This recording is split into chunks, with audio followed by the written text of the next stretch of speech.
Hello friends, உங்க எல்லாரையும் நம்மளோட சேனல் குக் வித் லிமிட்க்கு வரவேற்கிறேன். இன்னைக்கு நம்மளோட சேனல் நம்ம என்ன பார்க்க போறோம்னா இன்னொரு டேஸ்டான மட்டன் குருமா பார்க்க போறோம். இந்த மட்டன் குருமா வந்து நம்ம மட்டன் நெஞ்சு எலும்பு பண்ண போறோம். இது வந்து ஆக்சுவலா வந்து எங்க மாமியாரோட ரெசிபி. இதுக்கு முன்னாடி நான் பண்ணது கிடையாது. நான் வந்துட்டு கல்யாணம் ஆகி நான் அவங்க வீட்டுக்கு போனதுக்கப்புறம் அவங்க எப்பவுமே பண்ணுவாங்க. என்னோட ரொம்ப ரொம்ப ரொம்ப ஃபேவரட் ரெசிபி. அதான் இன்னைக்கு நான் உங்களுக்கு பண்ணி காட்ட போறேன். வாங்க இப்போ நம்ம வந்து எப்படி அதை பண்ணலாம். ஓகே, இப்போ வந்து இந்த மட்டன் குருமா கறி பண்ணுறதுக்கு நம்ம என்னென்ன வேணும்னு பார்க்கலாம். இதில் வந்து ஒரு 1/2 கிலோ மட்டன் நெஞ்சு எலும்பு வாங்கி அதில் வந்து ஒரு 1/2 டீஸ்பூன் மஞ்சத்தூள், 1/2 டீஸ்பூன் உப்பு, 1 டீஸ்பூன் ஜிஞ்சர் கார்லிக் பேஸ்ட் போட்டு நல்லா வேக வச்சு எடுத்து வச்சுருக்கிறேன். ஒரு பெரிய வெங்காயம் ஒன்று, ஒரு சின்ன சைஸ் தக்காளி, 2 உருளைக்கிழங்கு வேக வச்சு பொடியாக கட் பண்ணி வச்சுருக்கிறேன். இங்கே வந்து ஒரு முருங்கைக்காய் எடுத்து வச்சுருக்கிறேன். ஆக்சுவலி நான் வந்து ஃப்ரோசன் முருங்கைக்காய் எடுத்துருக்கிறேன். அதனால் அதை வந்து கொஞ்சம் சுடு தண்ணியில் போட்டு எடுத்து வச்சுருக்கிறேன். நீங்கள் வந்து ஃப்ரெஷ் முருங்கைக்காய் உங்களுக்கு கிடச்சிதுன்னா அதை எடுத்துக்கோங்க. அது இல்லாமல் இங்கே 3 டேபிள் ஸ்பூனு பொட்டுக்கடலையும் 1 டீஸ்பூன் கசகசாவும் சேர்த்து கொஞ்சம் தண்ணியில் ஊற வச்சுருக்கிறேன். 2 teaspoon coriander powder, 2 teaspoon ginger garlic paste, 1 teaspoon சோம்பு, அதுக்கப்புறம் இங்கே வந்து ஒரு 1/2 கப்பு தேங்காய், துருவின தேங்காய் கூட, இதில் ஒரு 1 டீஸ்பூன் சோம்பும், ஒரு 9 பச்சை மிளகா, 9 to 10 பச்சை மிளகா எடுத்து வச்சுருக்கிறேன். இதில் வந்து காரத்துக்குன்னு பார்த்தா அந்த குழம்புல வெறும் பச்சை மிளகா மட்டும்தான். இது குருமான்றதுனால நம்ம கொஞ்சம் வெள்ளை கலரில் தான் வைக்க போகிறோம். இதில் வந்து நான் மிளகாத்தூள் எதுவுமே சேர்க்கலை. ஆக்சுவலி இப்போ நான் வந்து 10 பச்சை மிளகா எடுத்துருக்கிறேன். இந்த மிளகா வந்து எனக்கு எவ்வளோ காரம்னு எனக்கு தெரியல. ஏன்னா இது வந்து புது ஒரு வேறு கம்பெனி பிராண்ட் வந்து இப்போ நான் வாங்கியிருக்கிறேன். யூஸ்வலாக நான் வாங்குகிற பிராண்ட் எனக்கு கிடைக்கல. அதனால் அது எவ்வளோ காரம்னு எனக்கு தெரியல. நான் வந்துட்டு குக் பண்ணி முடிச்சுட்டு நான் சொல்கிறேன். நான் இந்த 9 வந்துட்டு அதிகமாக இருந்ததா கம்மியாக இருந்தால் நான் உங்களுக்கு கமெண்ட் பாக்ஸில் சொல்கிறேன். அது இல்லாமல் ஹோல் கரம் மசாலா ஒரு 4-5 இலை, ஒரு 4 கிராம்பு, 4 ஏலக்காய், ஒரு 2 பீஸு அன்னாச்சி பூ, அப்புறம் ஒரு 2-3 பீஸு பட்டை. அவ்வளோதான் இது தேவையானது. கொஞ்சம் கொத்தமல்லி, கொஞ்சம் கருவேப்பிலை. இப்போ வாங்க நம்ம இந்த குழம்பு எப்படி பண்ணலாம். ஓகே, ஆக்சுவலாக வந்து ஃபஸ்ட் நம்ம என்ன பண்ணணும், இந்த கிரேவி பண்ணுறதுக்கு இந்த பச்சை மிளகா, எடுத்து வச்சுருக்க பச்சை மிளகா, தேங்காய், சோம்பு, தண்ணியில் ஊற வச்சுருக்க இந்த பொட்டுக்கடலை, கசகசா, இது எல்லாத்தையும் அரைச்சி ஒரு பேஸ்ட் பண்ணி வச்சுக்கணும் குழம்பு பண்ணுறதுக்கு. இப்போ வந்து இந்த தேங்காய், பொட்டுக்கடலை, பச்சை மிளகா, கசகசா, சோம்பு போட்டு அரைச்ச பேஸ்ட் ரெடி ஆகிடுச்சுது.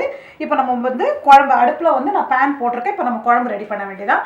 வாங்க குழம்பு எப்படி ரெடி பண்ணுறது. ஓகே, இப்போ பேன் வச்சுருக்கேன். பேனில் வந்து ஒரு 3 டேபிள் ஸ்பூன் அளவுக்கு எண்ணெய் ஊற்றிருக்கிறேன். அந்த எண்ணெய் நல்லா காஞ்ச உடனே இந்த பட்டை, கிராம்பு, ஏலக்காய் இதெல்லாம் போட வேண்டியதான். பட்டை, கிராம்பு, ஏலக்காய் போட்டதுக்கப்புறம் அடுத்து வெங்காயம் போடணும். வெங்காயம் நல்லா பொரிஞ்சதுக்கப்புறமா இஞ்சி பூண்டு பேஸ்ட்டு, ஒரு ஃபியூ மினிட்ஸ் வதக்குனதுக்கப்புறமா தக்காளி, அப்புறம் காய், மிளகாத்தூள், இந்த காய், அரைச்சி வச்சுருக்க மசாலா, உருளைக்கிழங்கு எல்லாத்தையுமே போட்டுட்டு வேக வச்ச அந்த மட்டன் பீஸையும் போட்டு தண்ணி ஊற்றி கொதிக்க வச்சு இறக்க வேண்டியது. அந்த குழம்பு வந்து ரொம்ப சிம்பிள். நீங்கள் வந்து மட்டனை வேக வச்சு எடுத்துட்டீங்க, மசாலா அரைச்சிட்டிங்கன்னா ஒரு 10 மினிட்ஸ்க்குள்ளே நீங்கள் அந்த குழம்பு பண்ணி முடிச்சிடலாம். ஓகே, இப்போ நான் மசாலாவை போடுறேன் நான். ஓகே, இது கூட வந்து 1 டீஸ்பூன் எடுத்து வச்சு அந்த சோம்பையும் போட்டுக்கிறேன். இந்த குழம்புக்கு வந்து இந்த சோம்பு வந்து நல்லா வாசனை கொடுக்கும். நல்லா 2 டீஸ்பூன் வந்துட்டு அதிகமாக இருக்காது, கரெக்டாக இருக்கும் 1/2 கிலோ கறிக்கு. இப்போது என்னோட இந்த பொடியாக நறுக்கி வச்ச வெங்காயத்தை கொட்டி வதக்குறோம். இது கூடவே கொஞ்சம் உப்பு போட்டுக்கோங்க, வெங்காயம் சீக்கிரமாக வதங்குறதுக்காக. இந்த குழம்பு வந்து நீங்கள் ரைஸுக்கு ரொம்ப நல்லாயிருக்கும், தோசைக்கு ரொம்ப நல்லாயிருக்கும், சப்பாத்திக்கெல்லாம் ரொம்ப நல்லாயிருக்கும். நீங்கள் வந்து செஞ்சு முடிக்கும் போது நீங்கள் எல்லாமே வந்து அந்த அரைச்ச தேங்காய் மசாலா போட்டதுக்கப்புறம் நீங்கள் டேஸ்ட் பண்ணி பாருங்கள். உங்களுக்கு மேபி காரம் கொஞ்சம் கம்மியாக இருந்தால் நீங்கள் ஒரு 1/2 டீஸ்பூன் அளவுக்கு வந்து மிளகாத்தூள் சேர்த்துக்கலாம். 1/2 டீஸ்பூனுக்கு மேலே சேர்க்காதீங்க. ஏன்னா வந்து இது கொஞ்சம் ஒயிட்டாக இருந்தால் தான் நல்லாயிருக்கும் குருமான்றனால. நீங்கள் நிறைய வந்துட்டு சில்லி பவுடர் போட்டிங்கன்னா அது வந்து ரெட் கலர் ஆகிடும், அப்புறம் அது நார்மல் குழம்பு மாதிரி ஆகிடும். ஒரு 1/2 டீஸ்பூன் வந்துட்டு மிளகாத்தூள் சேர்த்துக்கோங்க. ரொம்ப டேஸ்ட்டில் ரொம்ப பெரிய டிஃப்ரென்ஸ் இருக்காது. நான் இப்போ காட்டலை, ஏன்னா நான் வந்துட்டு அந்த மிளகா பேஸ்ட்டு போட்டு நான் பார்க்க போகிறேன் எவ்வளோ காரம் இருக்குதுன்னு. ஒருவேளை எனக்கு வேணும்னா நான் வந்துட்டு பாதி குக் பண்ணும்போது நான் வந்துட்டு சேர்த்துக்கிறேன், அப்போ நான் உங்களுக்கு காட்டுறேன். ஓகே, இப்போ வெங்காயம் வந்து நல்லா வதங்கிச்சுது. இந்த வதங்கின வெங்காயத்தில் வந்து நம்ம எடுத்து வச்சுருக்கிற 2 டீஸ்பூன் இஞ்சி பூண்டு பேஸ்ட் நான் போட போகிறேன். இஞ்சி பூண்டு பேஸ்ட் போட்டதுக்கப்புறம் நீங்கள் ஒரு 1 or 2 மினிட்ஸ் வதக்குங்க. அது ஃபுல்லாக வந்து அந்த ரா ஸ்மெல் போகணும் அவசியம் கிடையாது. ஏன்னா நம்ம இது கூட தக்காளி பழம் வேறு போட்டு வதக்க போகிறோம். எனக்கு இந்த ஃப்ரெஷ் ஜிஞ்சர் கார்லிக் பேஸ்ட் வந்து அந்த வதங்குற ஸ்மெல் வந்து ரொம்ப பிடிக்கும். உங்கள் யாருக்காவது அந்த ஸ்மெல் ரொம்ப பிடிக்கும்னா நீங்கள் கீழே கமெண்ட் பாக்ஸில் போடுங்க. ஓகே, இப்போ இந்த ஸ்டேஜில் வந்து ஒரு 1 மினிட்ல அந்த ஜிஞ்சர் கார்லிக் பேஸ்ட் வந்து நல்லா வதக்கிட்டேன். அது கூட வந்து இந்த தக்காளியை சேர்த்துக்கிறேன். ஓகே, இந்த தக்காளி வந்து இப்போ ஓரளவுக்கு வதங்கிடுச்சுது. ஆக்சுவலாக நீங்கள் வந்துட்டு தக்காளியை வந்து இதில் போட்டு வதக்கணும் கூட ரொம்ப அவசியம் கிடையாது. வெங்காயமும் இஞ்சி பூண்டு வதங்கிடுச்சுன்னா அப்புறம் நம்ம மீதி எடுத்து வச்சுருக்க எல்லா திங்ஸையுமே ஒன்றாவே போட்டு குக் பண்ணிடலாம். எங்கள் மாமியார் வந்து குக் பண்ணும்போது அவங்க வந்து தக்காளியெல்லாம் போட்டு வதக்கவே மாட்டாங்க. அதை சும்மா ஒரு 1-2 அப்படி கையாலே பிச்சு மசாலா போடும்போது அதுக்கப்புறம் அந்த வேக வச்ச மட்டன்லாம் போடும்போது அது கூட அப்படியே போட்டுடுவாங்க. நான் வந்து தனியாக வதக்கி சேர்க்குறேன். உங்களுக்கு வேணும்னா நீங்கள் வந்து அது அப்படியே போடலாம். அது இன்னும் கொஞ்சம் டைம் கன்சியூமிங்காக இருக்கும். இப்போ நான் வந்து எல்லாமே இந்த முருங்கைக்காய், வேக வச்ச மட்டன் அந்த தண்ணியோட, இந்த உருளைக்கிழங்கு, அரைச்ச மசாலா எல்லாத்தையுமே போட்டுட்டு அதில் கொஞ்சம் தண்ணி ஊற்றுங்க. இது வந்து ரொம்ப வாட்டரியாகவும் பண்ணாதீங்க, ஏன்னா இது வந்து கொஞ்சம் குருமான்றதுனால கொஞ்சம் திக்காக இருந்தால் நல்லாயிருக்கும். இதை வந்து இந்த ரா ஸ்மெல் போகிற அளவுக்கு நீங்கள் வந்து இதை குக் பண்ணணும். அவ்வளோதான் இதை குக் பண்ணணும். ஏன்னா இதில் ஏற்கனவே எல்லாமே நம்ம சேர்த்துருக்கிற எல்லாமே வந்துட்டு முன்னாடியே நம்ம வந்து வேக வச்சு தான் போட்டிருக்கிறோம். அதனால் இதில் எதுவுமே வந்துட்டு திருப்பி அடுப்பில் இருந்து குக் ஆகணுன்ற அவசியம் கிடையாது. ஏன்னா மட்டன் வேக வச்சுருக்கோம், உருளைக்கிழங்கு வேக வச்சுருக்கோம். அஃப்கோர்ஸ் உங்கள் முருங்கைக்காவும் கொஞ்சம் சீக்கிரமாகவே வெந்துடும். அதனால் கொஞ்சம் தண்ணி மட்டும் பார்த்து ஊற்றிக்கோங்க. நீங்கள் ரொம்ப தண்ணி ஊற்றிட்டிங்கன்னா அப்புறம் அந்த தண்ணி சுண்டுறதுக்காக அடுப்பில் வச்சு நீங்கள் கொதிக்க விட்டுக்கிட்டே இருக்கணும். இந்த அளவுக்கு நான் வந்து இன்னும் கொஞ்சம் தண்ணி ஊற்றிட்டு ஒரு 5 to 10 மினிட்ஸ் இது வந்து குக் பண்ண போகிறேன். இந்த ஸ்டேஜில் வந்து உப்பு செக் பண்ணிக்கோங்க. நீங்கள் ஏற்கனவே வந்துட்டு மட்டன்லேயே கொஞ்சம் உப்பு போட்டிருக்கிறீங்க வேக வைக்கும் போது, வெங்காயம் வதக்கும் போது உப்பு போட்டிருக்கிறீங்க. ஸோ உப்பு போடும்போது கொஞ்சம் பார்த்து போடுங்க, நிறைய ஆகிட போகுது. கலர் வந்து ரொம்ப நல்லா வந்திருக்குது. இதில் நான் வந்துட்டு காரம் ஏற்கனவே நான் சொன்ன மாதிரி இதுக்கு நான் காரம் வந்து செக் பண்ணணும். ஒரு கொதி வந்ததுக்கப்புறம் நான் செக் பண்ணுறேன். ஒரு வேளை எனக்கு காரம் பத்தாத மாதிரி இருந்ததுன்னா நான் ஒரு 1/2 டீஸ்பூன் இதில் மிளகாத்தூள் சேர்த்துப்பேன். ஓகே, இப்போ எல்லாமே போட்டுட்டேன். நான் உப்பு செக் பண்ணிட்டேன். உப்பு எல்லாமே ஓகேவா எனக்கு இருக்குது. ஆனால் நம்ம போட்ட அந்த அரைச்ச மசாலோட ரா ஸ்மெல் அப்படியே இருக்குது.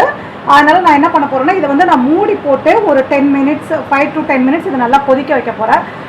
நடுவில் வந்து ஒரு 5 மினிட்ஸ் கழிச்சு நீங்கள் திறந்து நான் சொன்ன மாதிரி நீங்கள் காரம் செக் பண்ணி பாருங்கள். உங்களுக்கு வேணும்னா கொஞ்சம் மிளகாத்தூள் போடுங்க. நான் ஒரு 5 மினிட்ஸ் கழிச்சு நான் அதை செக் பண்ணிவிட்டு நான் உங்களுக்கு நான் சொல்கிறேன் நான் மிளகாத்தூள் சேர்க்குறேன்னா இல்லையா. ஓகே, இப்போ வந்துட்டு ஒரு 5 to 6 மினிட்ஸ் இது வந்து கொதிச்சிட்டு இருக்குது. இந்த ஸ்டேஜில் நான் திறந்து பார்த்துட்டு நான் என்னோட காரம் வந்து எவ்வளோ இருக்குன்னு நான் செக் பண்ணி பார்க்க போகிறேன். ஆக்சுவலாக என்னோடய மிளகாவில் வந்து கொஞ்சம் காரம் கம்மியாக தான் இருக்குது. அதனால் நான் இதில் வந்து ஒரு 1/2 டீஸ்பூன் மிளகாத்தூள் ஆட் பண்ணிக்கிறேன். மிளகாத்தூள் ஆட் பண்ணிவிட்டு நான் இது கூட வந்து கொஞ்சம் கருவேப்பிலையும் இப்போ போட்டுக்கிறேன். ஓகே, இதை போட்டுட்டு நீங்கள் இன்னும் கொஞ்சம் வந்து அந்த இப்போ நம்ம மிளகாத்தூள் போட்டிருக்கிறோம்ல, அதனால் அதுவும் அந்த ஸ்மெல்லாம் போகிற வரைக்கும் நீங்கள் குக் பண்ணுங்கள்.